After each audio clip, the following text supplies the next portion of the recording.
ما يشاع عن سماحة المرجع الأعلى السيد السيستاني من أنه حرم التطبير باطل وكذب محض، وذلك لأن سماحة السيد صرح مرارا وتكرارا أنه ساكت عن هذه المسألة، لم يحرم ولم يفتي بشيء آخر، نهائيا ساكت. وكل من ينقل لكم خلاف ذلك كذاب أو مشتبه بوضوح.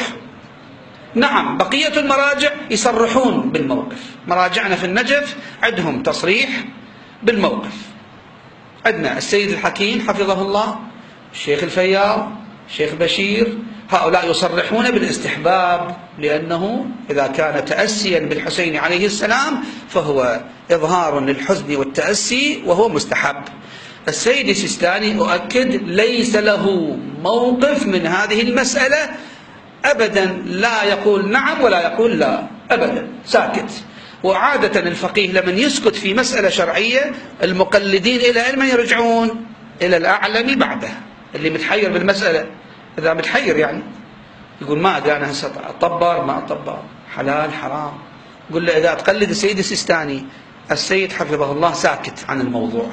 إذا ساكت عن الموضوع الموقف الشرعي شنو؟ مثل كل المسائل الأخرى، إذا ساكت عن الموضوع ترجع إلى الأعلم بعده، وفقهاءنا موجودين، اتبعت حر.